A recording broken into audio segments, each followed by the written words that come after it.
Você sabe o que é acordo de sócios e como utilizar essa importante ferramenta dentro do seu planejamento patrimonial familiar? Olá pessoal, no vídeo de hoje vamos falar dessa importante ferramenta, mais uma importante ferramenta que a gente pode utilizar dentro de um planejamento patrimonial familiar. Esse contrato que é celebrado entre as partes, e você pode utilizar esse contrato para estabelecer essa regra entre os cotistas, as regras de administração do patrimônio, esse acordo que nós chamamos de acordo de sócios. Acompanhe aqui até o final desse vídeo para você saber como utilizar esse instrumento da melhor forma dentro do seu planejamento. Então, pessoal, como eu acabei de falar, o contrato de sócios ele é um contrato estabelecido entre os próprios membros familiares que fazem parte desta empresa familiar, dessa holding familiar. Esse instrumento ele tem a sua origem dentro de uma norma que tem um contexto mais liberal que vai regular a administração e a relação entre os sócios de uma empresa. E é por esse motivo que você tem grande liberdade para você definir essas regras que vão estar dentro desse acordo de sócios, e as pessoas respeitam, os terceiros, o Estado, eles têm que respeitar isso porque está dentro da liberdade, dentro de uma empresa privada. Então esse é um importante instrumento também quando a gente fala de proteção de toda a família ali, dos membros, tanto daqueles que criaram esse patrimônio, do patriarca, da matriarca, que constituíram esse patrimônio inicialmente, e também dos outros membros que vão fazer parte, que vai suceder essa família. Então, além do contrato social, você ali consegue também estabelecer o acordo de sócios, que a família ali vai regulamentar tanto a relação entre os membros dos cotistas, os membros cotistas da holding familiar, e também o uso e a administração do patrimônio que está dentro dessa holding familiar. É claro que a construção do planejamento patrimonial familiar depende de cada caso, porque tem famílias que vai exigir uma complexidade desse sistema um pouquinho maior por conta da complexidade patrimonial ou até mesmo da complexidade das relações familiares ali. Pode haver empresas familiares com alguns membros trabalhando dentro dessa empresa. Então, a construção do sistema não é uma regra de bolo. Então, depende de cada caso, e com esses instrumentos a gente consegue construir aquela solução ótima para a família, que você consegue ali proteger a todos e também ao patrimônio. Então a gente pode citar, por exemplo, um caso que acontece até com frequência, que é a presença de herdeiros ou os filhos ali da família que moram nos imóveis da família. Então a família pode ter ali alguns imóveis, não somente um, e que o pai já deixa os filhos morar nesses imóveis. E como construir uma boa proteção e como garantir que não vai ter uma disputa futura ou até mesmo problemas para administrar esse patrimônio. Bom, o acordo de sócios ele cai como uma luva para essa situação, porque dentro do acordo de sócios, como eu acabei de falar, a gente tem uma liberdade muito grande para definir as regras. Você pode estabelecer ali qual imóvel que vai caber a cada herdeiro.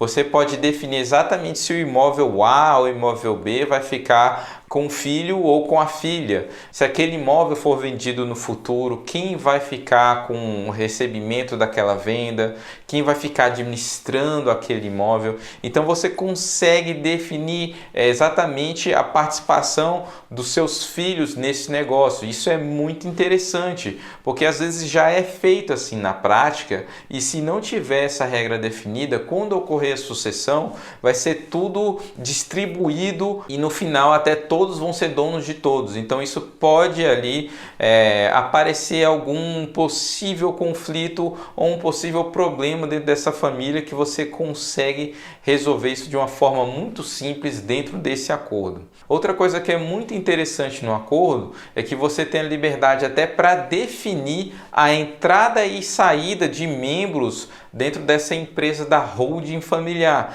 porque afinal de contas ninguém é obrigado a permanecer dentro de uma sociedade.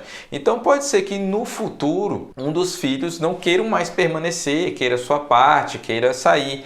E aí você consegue definir dentro desse acordo como vai ser a saída desse membro, como a família vai pagar a parte dele. Porque isso, inclusive, já aconteceu casos de famílias que têm os seus herdeiros ali que fizeram um planejamento de uma forma equivocada, que não teve essa proteção, e aí um dos herdeiros solicitou a saída da sociedade e do dia para a noite a família teve que levantar ali o valor daquela cota. E isso acontece também muito quando a gente vê ali uma empresa rural ali, imóvel, um produtor rural, e que o imóvel ali, se for avaliar o valor de mercado, vale alguns milhões. Então a saída desse herdeiro dessa empresa familiar de um valor muito grande pode inclusive quebrar todo o negócio, porque apesar do imóvel valer muito, a família não tem aquela disponibilidade imediata para pagar a parte que se deve àquele herdeiro.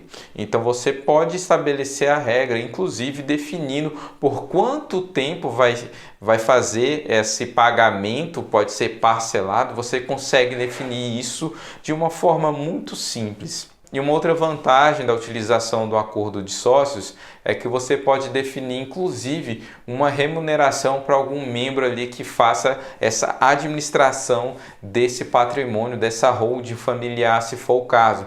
Então, às vezes, é realmente um trabalho de um administrador ali, de um membro familiar, que ele perde o seu tempo para fazer a administração desse negócio, e você consegue ali estabelecer uma remuneração para esse membro. Pode ser às vezes um filho ali, ou o próprio pai que faz esse trabalho, ou chega algum filho ali que ele já está até se preparando para a sucessão. Então você consegue definir inclusive uma remuneração para isso.